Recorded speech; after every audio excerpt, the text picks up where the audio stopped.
I don't know someone is talking or not. If not, then I can tell Mataji. Yeah, go ahead. Okay, Krishna is saying that foolish and unintelligent will not be able to understand that he is the supreme Godhead and inexhaustible. Like Shishupal was not able to understand that Krishna is the supreme God, whereas Bhishma and Pandavas are able to understand he is the supreme God. And Kunti's, they were specifying about the Kunti's prayer also. Kunti is saying like because of the light that I don't know, because of the light we are not able to see Krishna's Krishna. Because of the Brahma Jyoti we are not able to Krishna, we are not able to see Krishna. And then that is 25th. I'll just read what I have it in my notes, Mataji. In 26th, by saying the below statement, Krishna reveals that he is the supreme personality of the God. He's saying, I know everything that happened, all that is happening in present, all that is yet to come. But he says no one knows him as this. And in 27, all living entities who are born in delusion, bewildered by dualities arisen from the desire and hatred. So they are saying, this is my house, this is my wife. These people will not be able to understand the supreme personality of God. That's what I have it in my notes, Mataji. So throughout the week, anybody had any remembrance of what Krishna speaks in the beginning of this chapter, that I am the taste of water, I am the light and heat in sun and moon?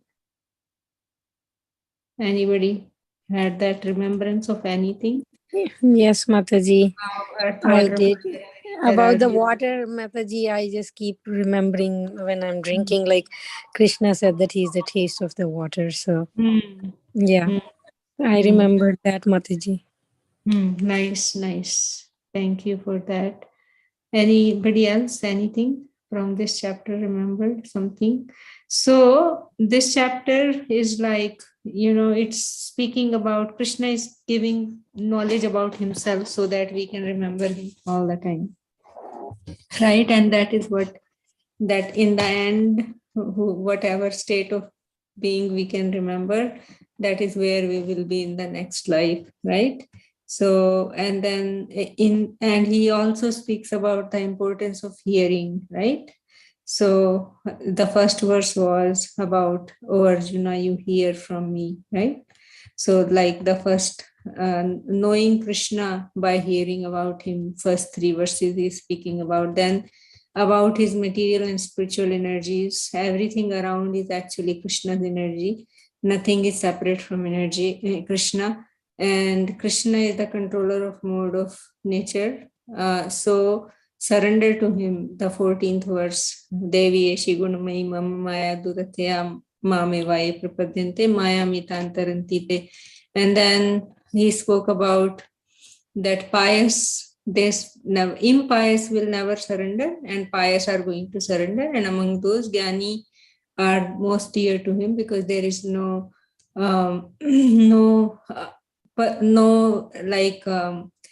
they want to know Krishna for knowing about the absolute truth, not for getting anything in return. So most but non-fruitive is the Gyanis who actually want to know about the absolute truth. And then we heard about the less intelligent people, the demigod worshipper and impersonalists.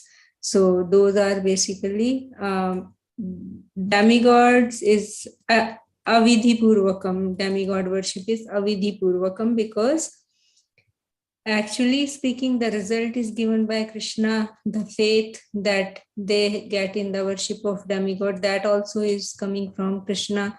So and actually ultimately that offering goes to the goes to the Supreme Lord, because and the result also comes from Krishna. So why to actually worship the demigods? Why not directly worship Krishna? So then the last section that we have been doing, 26 to 30, was bewilderment and freedom by knowing Krishna. So as per Gayatri Mataji, we did verse number 27. So we will do 28. And 27 is very, very important verse actually. Ichha dvesha samuttena dvanda mohena bharata, right?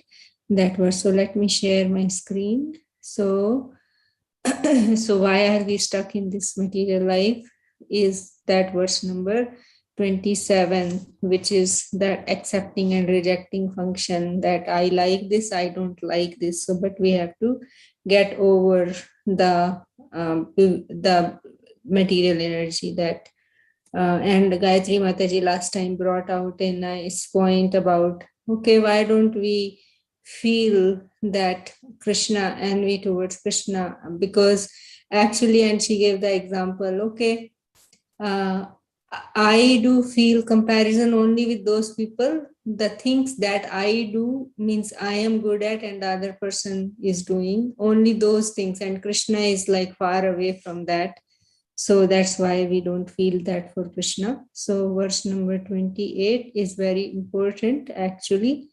So I don't know why my internet is so slow. You can hear me, right? Yes, Mataji. Yeah, okay. So I don't know. Somehow everything is coming so slow. But anyways, let's do verse number 28. Someone would like to read? Let me share my screen. I can read, Mataji. Go ahead. Yesham tav antagatam papam jananam punya karmanam te dvanda moha nirmukta bhajante mam drada.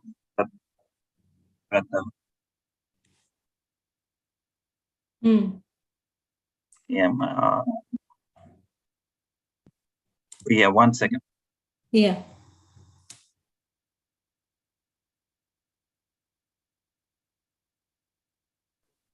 Translation and purport by Srila Prabhupada Ki Jai. Persons who have acted piously in previous lives and in this life, and whose sinful actions are completely eradicated, are freed from the dualities of delusion, and they engage themselves in my service with determinations. Purport: those eligible for elevation to the transcendental position are mentioned in this verse. For those who are sinful, atheistic, foolish, and deceitful, it is very difficult to transcend the duality of desire and hate. Only those who have passed their lives in practicing the regulative principles of religion, who have acted piously, and who have conquered the sinful reactions can accept devotional service and gradually rise to the pure knowledge of the Supreme Personality of Godhead. Then gradually they can meditate in trance on the Supreme Personality of Godhead. That is the process of being situated on the spiritual platform. This elevation is possible in Krishna consciousness in the association of pure devotees. For in the association of great devotees, one can be delivered from delusion. It is stated in the Srimad Bhagavatam 5.5.2 that if one actually wants to be liberated, he must render service to the devotees. Mahat sevam dwaram ahur vimokta hai. But one who associates with materialistic people is on the path leading to the darkest region of existence. Tamo dwaram yoshitam sangi sangam. All the devotees of the Lord traverse this earth just to recover the conditioned souls from their delusion. The impersonalists do not know that forgetting their constitutional position as subordinate to the Supreme Lord is the greatest violation of God's law. Unless one is reinstated in his own constitutional position, it is not possible to understand the Supreme Personality or to be fully engaged in his transcendental loving service with determination. So, so here Krishna is saying that people in their previous lives, or they have acted piously, and they are free from those dualities, they only can engage in the service of Krishna with determination.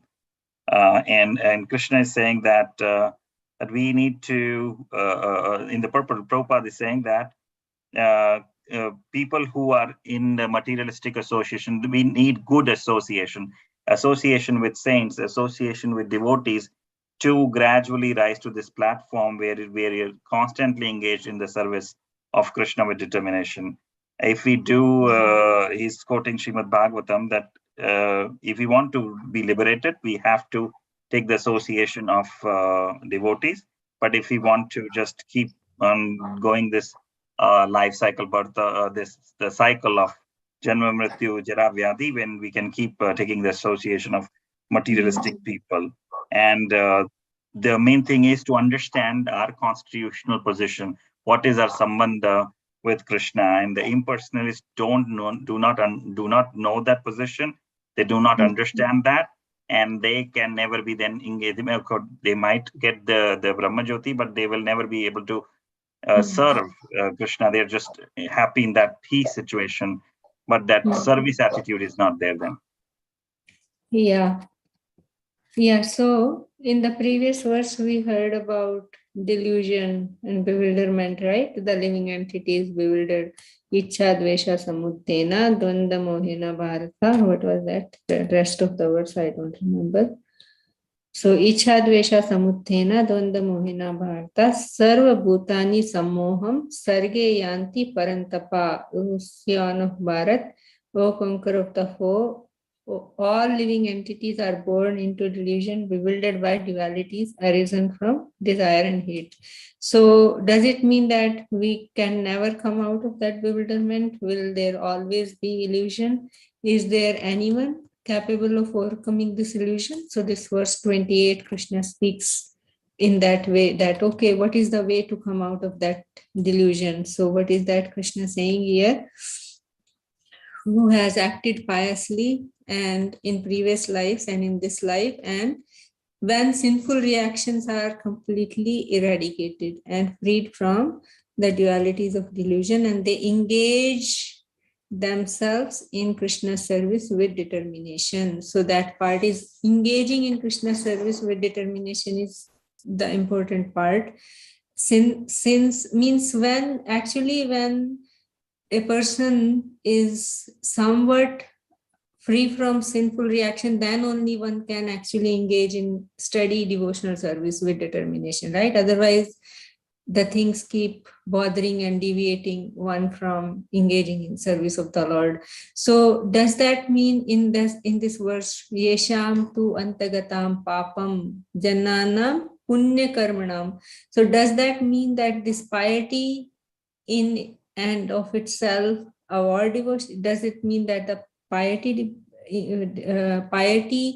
only award devotional service? Anybody would like to say something? Is it that piety only which will give devotional service?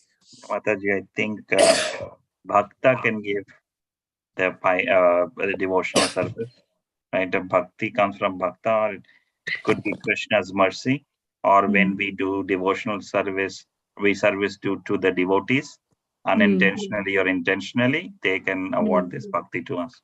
So what happens is when someone has done piety, so what happens is it makes one qualified to take to devotional service. So without devotional service, one cannot be so it is that one becomes qualified, not exactly because of their piety, but because their piety attracts a pure devotee's mercy. So without pure devotee's mercy, one cannot engage in devotional service. So it is the mercy of the Lord's devotee and nothing else that destroys one's sins and establishes faith in bhakti.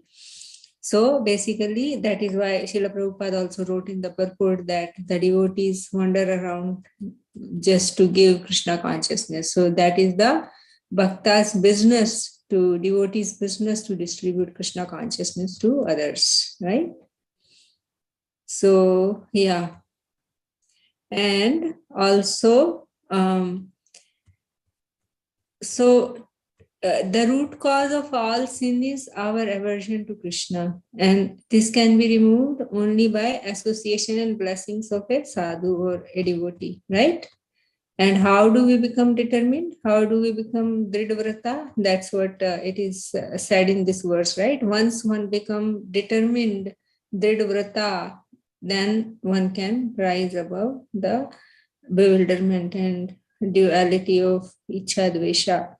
So when one is fixed on a singular goal, like the order of Guru, like Vavsayatmika Buddhi verse, second chapter, Bhagavad Gita, verse 41, order of Guru or higher authority, then one can become Dridvrata. But if only follow what we like and can do, then it is impossible to become determined. So it's not always that, oh, I like to do that thing, only if we do those things, and then we cannot become Dridvrata. But even if I don't like something, but it is the order of a spiritual authority or a spiritual master, then one becomes determined.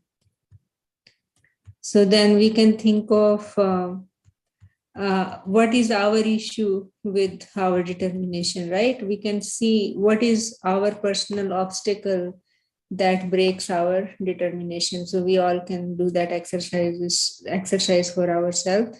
And what can we do to get over this obstacle and surrender to Krishna? So these are the two things we can reflect on from this verse.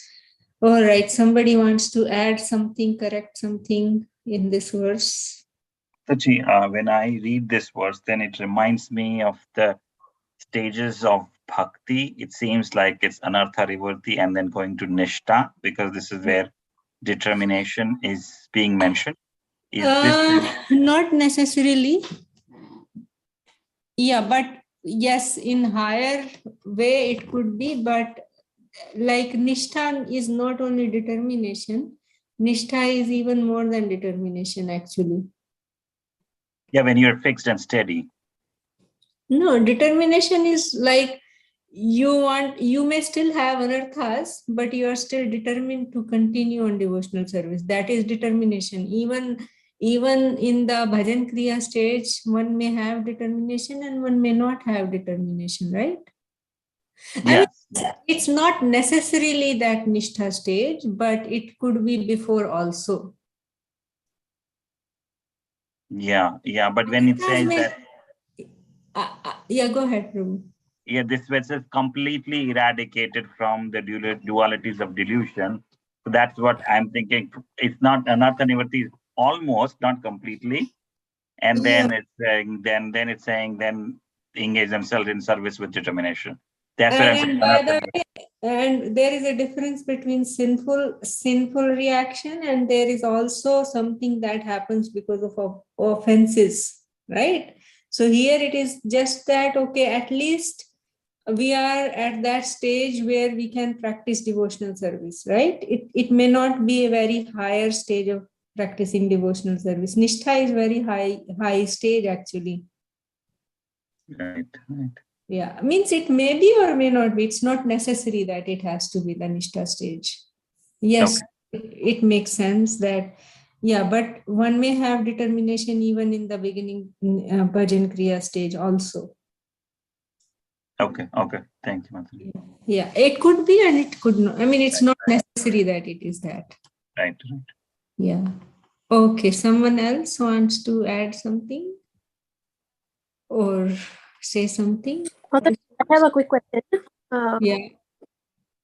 So, someone who's acting piously, Mataji, then they get rid of their karmas, Mataji?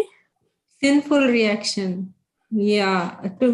I mean, this piety does not mean that piety of like building hospitals and giving water. This piety is that bhakti onmukhi sukriti, means one has got some association of devotee. Yeah, Mataji, that's why I want to come. So, I think what they mean by piety is some association with the devotee, and they render some service. other kind of piety also, like it attracts the mercy of it. So even if, let's say, it is not this kind of piety, it is the other kind of piety, like building hospitals and giving water to people and building schools and helping, giving food to hungry people and all that kind of piety also it could be. Because then what this explanation says here, that if one does that kind of piety, then it makes one actually in such a kind of heart, one attracts the mercy of a devotee actually. So means ultimately it happens because of the association and mercy of a devotee. If whatever you consider the piety. Anybody who wants to come to Krishna will come through a devotee only, definitely. Yes, there is no other way. Yeah, there's no other way. Yes. Yeah. Should we move on to the next verse? Read, Mataji. Yeah, so next verse, it's going to speak about, Krishna is going to speak about Sakama devotees, means who want some result. So verse number 29. Yeah, you can start reading. Mine is taking time to go to the next verse. I don't know why. Yeah. Marana mokshaya mam ashriya yatanti ye sa brahma tatvidu Krishnam adhyatmam karma shakhiyam.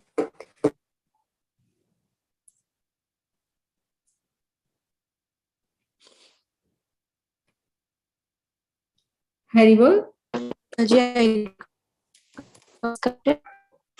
Intelligent persons who are entering. Can you hear me, Mataji? Yeah, now I can hear. It wasn't coming before. Yeah, go ahead. Intelligent persons who are endeavoring for liberation from old age and death take refuge in me in devotional service. They are actually Brahman because they entirely know everything about transcendental activities. Birth, death, old age, and disease affect this material body, but not the spiritual body. There is no birth, death, old age, and disease for the spiritual body. So one who attains a spiritual body becomes one of the associates of the Supreme Personality of Godhead and engage in eternal devotional service is really liberated. Aham Brahmasmi, I am spirit. It is said that one should understand that he is Brahman, spirit soul. The Brahman conception of life is also in devotional service as described in this verse. The pure devotees are transcendently situated on the Brahman platform and they know everything about transcendental activities. 4 kinds of impure devotees who engage themselves in transcendental service of the Lord achieve their respective goals by the grace of the Supreme Lord. When they are fully Krishna conscious, they actually enjoy spiritual association with the Supreme Lord. But those who are worshippers of demigods never reach the Supreme Lord in his supreme planet. Even the less intelligent Brahman realized person cannot reach the supreme planet of Krishna known as Goloka Vrindavana. Only persons who perform activities in Krishna conscious, Mam Ashritya, are actually entitled to be called Brahman because they are actually endeavoring to reach Krishna planet. Such persons have no misgivings about Krishna and thus they are factually Brahman. Those who are engaged in worshipping the form of Arksha of the Lord, who are engaged in meditation of the Lord simply for liberation from material bondage, also know by the grace of the Lord the purpose of Brahman, Adibhuta, etc., as explained by the Lord in the next chapter. So you want to say something? Mataji, this is very confusing for me. So can you please explain? Yeah, so this verse could be talking about like the Brahmavadis, basically who wants to just get free from the material miseries and just merge in the impersonal Brahmajyoti, right? But in the purport, Srila Prabhupada is actually saying who is actually factually Brahman actually is those who are not desiring for this impersonal Brahman realization or anything else, but want to go back to the spiritual planet in service of Krishna, right? Those are actually really Brahman, called Brahman, actually. That's what he is writing here, right?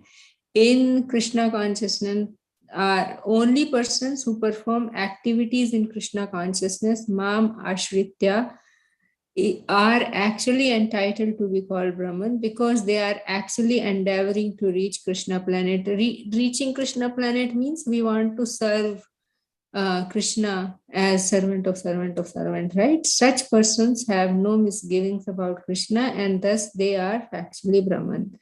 So others, they are actually still like some desire for themselves, their own enjoyment. The impersonalists also, there is that enjoyment is that I want to be free from miseries. There is nothing called I want to serve Krishna, right? So desiring only birth and death. So far we were thinking that the Brahman realization is selfish, that they want to merge and get liberated because they don't want to serve. Yes. So what is your confusion then? But the actual Brahman realization is to serve Krishna, right, Mataji? Yeah, I mean, actually means a person can be called Brahman only when they want to serve Krishna, actually. So means real kind of liberation basically is that when one wants to serve Krishna. The selfish kind of liberation is impersonal, merging into impersonal Brahmajyoti, right? So if one is desiring freedom from birth and death, got it, Mataji. and one worship the deity because of, oh, I want to get free from birth and death, then by offering respect and other actions, so they can be they know the famous Brahman actually, along with things connected to it, right? They know about the impersonal impressions which came, which cause the jiva to act, and all about karma. So they know karma and Brahman and impersonal Brahmajyoti, and that is up to that they want to go, right? Yeah, Mataji. So actually, Prabhupada is saying that those who liberate the Mayavadis, those who liberate themselves for and consider that as liberation is the devotees who are already living and transcendental. They know the transcendental activities of the Lord is Brahman realization, Mataji. I mean, that is Bhagwan realization actually, but Srila Prabhupada is telling here that they are factually Brahman. Means in reality, they understand the proper Brahman that they understand. That's what I am understanding out of it. And here Srila Prabhupada also writing that those who are engaged, means the Brahmavadis or impersonalists, that who are worshipping the Lord and engaged in the meditation on the Lord simply for liberation from material bondage, also know by the grace of the Lord the purports of Brahman, Adi Bhuta. In the next chapter, Krishna is going to explain. Arjuna is going to ask question, and actually this Brahman thing will be cleared in the next chapter. And out because of this verse, Arjuna is going to ask some questions in the next chapter in the beginning. Okay, Mataji. Thank you, Mataji. Yeah. Mataji, what I understood from this verse is, and again I might be wrong, is basically saying that the people who really understand that they are Brahman, meaning that they are the spirit soul, are the people who understand that they have to take refuge in devotional service. It's not saying Brahmavadi or merging in the Brahman, but he's saying actual spirits who understand that they're spirit soul, they will say that they are going to take refuge in devotional service. Yeah, they are actually Brahman because they entirely know everything about transcendental activities.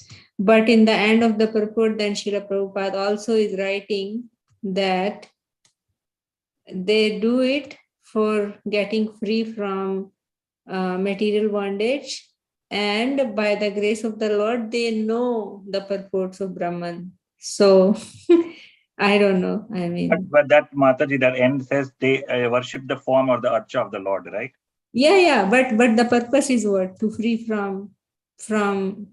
from material bondage. Yeah. So there is selfishness. That is selfish. Yeah. Yeah, that is not to serve the Lord. Right? Yeah, and here also it's completely saying that the purpose is liberation from old age and death. Take refuge in me in devotional service. So it is, I don't think this verse is speaking about pure devotional service. This is still speaking about the selfish kind of liberation from material miseries. But I think it's not about Brahmavadi, because then that it's for impersonalists. It's for impersonalists. Right, I think Prabhupada is saying that even if you're taking up to devotional service, but your inner motive is to liberate, then it is not pure. Then it is sakama. Yeah. Basically, this verse is speaking about sakama bhaktas. Yeah. They're devotees, but they are sakama. Yeah. The real akama is those who wanting to serve the Supreme Lord as servant of servant. That is the second paragraph, and Prabhupada is writing, right? And I think this thing will become clear when we read 8th chapter beginning, because Arjuna is going to ask question about it. Okay. All right. So anybody else have anything to add to this? Hare Krishna Mother, I want to ask you something. Here in the second paragraph, Prabhupada said 4 kinds of impure devotees. So is this impure devotees is not that right? The Muda and Naratama. Arthi jigyasu gyan chaturvida bhajante mam jana sukritino Arjuna. Artho jigyasu artharthi jnani and right? Those ones described. Okay. Okay, so should we go on to the last verse of this chapter? I want to say that. Yeah, go ahead, Mataji, Gayatri Mataji. No, to me, it's also very unclear what Krishna means here. Yeah. And I think that it just in general, ISKCON has a kind of like a taboo to speak about Brahman. I mean, anything concerning Brahman is considered like kind of bad because it's related to Mayavadis or Brahmavadis or whoever, and that's why it's not explained properly. I mean, I feel like Krishna explains here, I mean, says something wider over here than what Prabhupada explains. However, I cannot understand because I don't have enough in source of information to see what this Brahman means. So like according to this verse, like if we just read the translation of this verse, let's even read the Sanskrit. Jara maran mokshaya. So means one wants to get free. Jara maran mokshaya, right? The jara is diseases and maran is death. Mokshaya want to get liberated. So which is very clear. Mam ashritya yatanti ye. So means the people who take shelter of Krishna and worship him to get free from disease and death, te brahmatad vidhu kritsnam. Meaning they know the Brahman, right? They are actually Brahman because they entirely know everything about transcendental activities. So, I mean, this at this, if we read these two lines and the whole verse itself, then it does tell us that they are desiring something. Actually, they are not free from desire. Means there is a selfish desire. That part I understand. And then the Brahman part is confusing for me too. And I think that will become clear. And in purport, Srila Prabhupada speaks about both. It could be that and it could be that. The real liberation, actually Srila Prabhupada used the word Brahman here, factually Brahman. So this makes me confused. Otherwise I'm okay. I mean, so what I understood is that real liberation is when one is desiring to serve Krishna as servant of servant of servant. Otherwise it is selfish. But even when one is selfish, still they understand Brahman and they have the knowledge of transcendental activities. That's what the last paragraph of the purport also says, and the verse also says. Te Brahma tad viduhu kritsnam, means they understand Brahman, and adhyatam karma chakhilam. Yeah, adhyatam karma means transcendental activities. So, I mean, like they are having still of selfishly wants to be free from miseries and death, but still they know actually about Brahman and the transcendental activities. That's what I understand.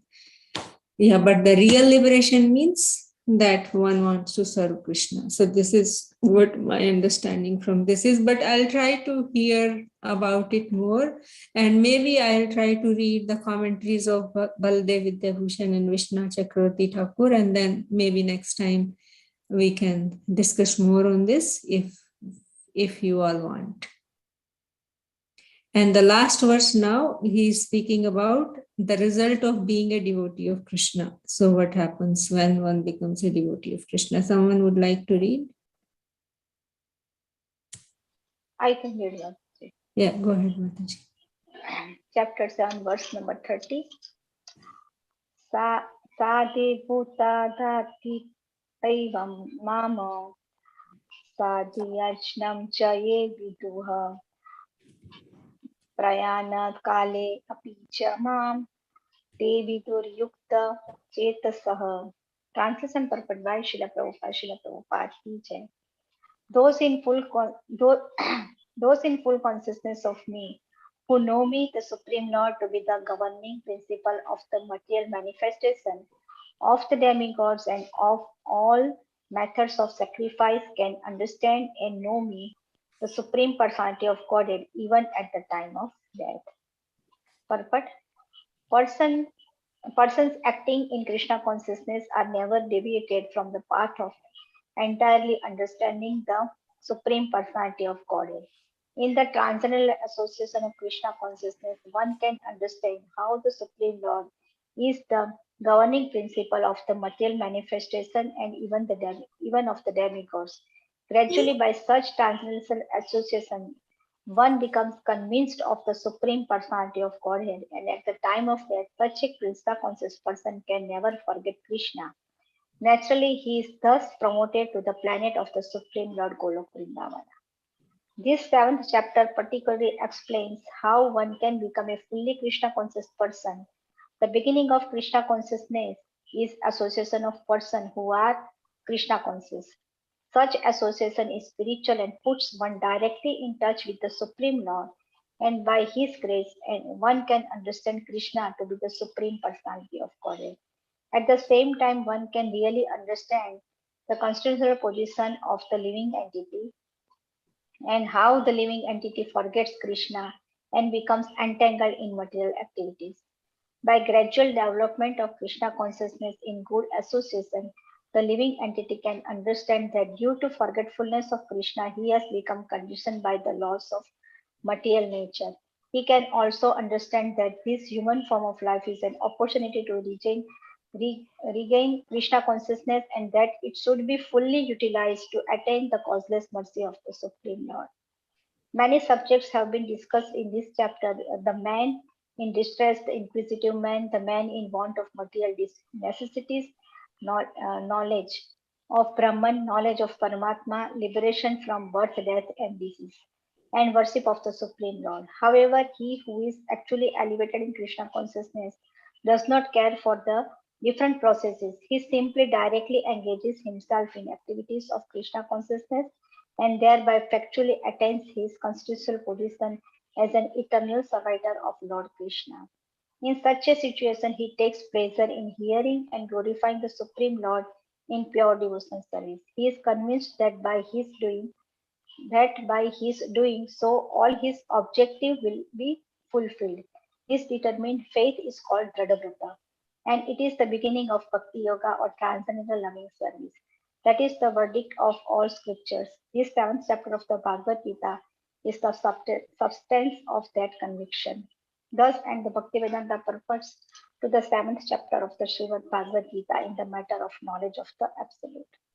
Very good. Finally, we completed 7. Yes. Yeah, we want to say something, Mataji?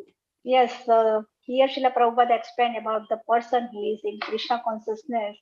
He never deviated from the path of understanding of the Supreme Personality of God. And by the association of pure devotees, he know what is his constitutional position. And like by forgetting Krishna, he will be entangled in the material bondage. So, and at the time of death, he can remember Krishna. He gradually progress in Krishna consciousness, and at the time of death, he can remember Krishna and go back to Godhead. So, also in the last paragraph, the whole chapter is saying the four kind of devotees. They try to understand Krishna, and and they want to liberate from the birth, death, old age, and disease. And actually they elevated in Krishna consciousness, and they understand the process of Krishna consciousness, then they don't go for the different processes. Then they understand the association of devotees, they understand the real process of Krishna consciousness, then they never go to another process. And then they will become the faith, they get more determined in their bhakti, and that is called Dradhavrata. That is the beginning of Bhakti Yoga. Yeah. So when we just read this verse, it actually is speaking about if we can see everything in relation to Krishna, then we can remember Krishna at the time of death, right? When those in full consciousness of me who know me, the Supreme Lord, to be the governing principle of material manifestation, meaning everything that we see around, we see as is Krishna's property. Even the demigods and all the methods of sacrifice, everything can understand and know me. Yeah. And the Supreme Personality, even at the time of death. So basically, because Arjuna is on the battlefield and he is really fearful also that if he is going to die, so then Krishna is speaking about that, oh, okay, you can remember me even at the time of death, right? So, yeah. So, and association as per Srila Prabhupada's purport is the most important part. And also something very, this line that Srila Prabhupada writes here, this 7th chapter particularly explains how one can become a fully Krishna conscious person. So basically this 7th chapter, if we really apply, then we can be 24/7 Krishna conscious. I mean, which is a, I don't know if in this lifetime I can do it or not, but that is what Srila Prabhupada is writing. All right. So anybody wants to add something, say something? Hare Krishna, Mataji.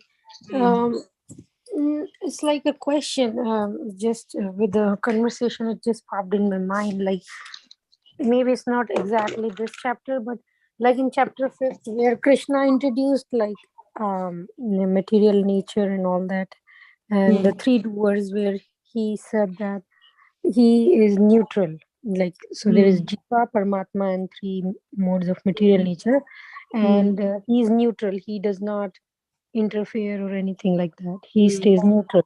But then later on, like in chapter 9 and 10, he also says that he reciprocates. So I was just wondering, like, how is it like he is neutral, and then he also is like, he always, like, if we take one step, he takes 10, 20 steps, or like he reciprocates. Neutral in the sense, neutral in the sense that it is not him who actually is giving you the result. I mean, who is responsible for our good or bad results that we get. That is what, like, it's not that because of him we are getting some bad result, or because of him we are getting some good result. That is what it means by neutral. Like the judge, basically, right? There, the somebody who is neutral, that is who kind of becomes the mediator, right? So meaning that person who is not like inclined to you in some way, who is not partial to you, and who is not the one who is who is actually the reason for your good or bad, right? Reason, we are the reason for our good or bad. It's not like we get for our karma. Yeah, like it's we are putting mango plant, we get fruits of mango. Yeah. So just like a parent, because we are attached to our children, right? So we cannot for our children. Yeah. But in case of Krishna, he is detached. It's not that, oh, even though we are all creation of Krishna, but it's not that he is attached like we are materially attached to our children. He is detached. Well, he wants us, I've heard, like he wants us back. Like he also, that part he wants, yes, but he is not partial. Yeah. But also, like, I was listening to lectures, and it's like, he's impartial, but at the same time he's in that verse there is there in ninth chapter. 9:29. He's partial to the devotees. But like I was listening to chapter 10, so the section completely says like he is partial to his devotees because he reciprocates. तमोहं सर्वभूतेषु न मे द्वेषोऽस्ति न प्रियाये भजन्ति तुं मां भक्त्या मयि ते तेषु चाप्यहम्. So then the answer for this comes is like, okay, like if one is fully completely dependent on you, then he has a heart, right? He's not a robot or a machine or a stone, right? Yes. So just like in the school, the two students, the teacher is teaching everybody the same way. So teacher is not partial. Similarly, Krishna is not partial in giving his mercy. But one student is very attentively listening and participating. So what should the teacher do? Should the teacher give the same marks to somebody who is notorious and doesn't do anything, homework or any exercise, and the other person who is other student who is very attentively doing 24 hours, like a lot of work, hard work? So will it be good for the teacher to not give good marks to the one who is working hard and to give both of them the same marks? Yeah, I mean, means impartial in the sense that his mercy is available. The teacher's lectures and class and teaching is impartially given to and then depending upon how we receive that mercy, that reciprocation comes, which is not partiality actually. Yeah, like the rain. Yes, I remember the example where rain comes, and then yes, it's so like if I'm hiding in the closet, then I cannot get the sunlight. It's not the fault of the sun. Yeah. Right. So means Krishna's mercy is available for everyone, and the result that we get depends on how we take that mercy. Not that Krishna is partial. Irmukhi or yeah. All right. So it's 8:25. Something else? All right. So thank you, dear devotees. So Gayatri Mataji, any change in the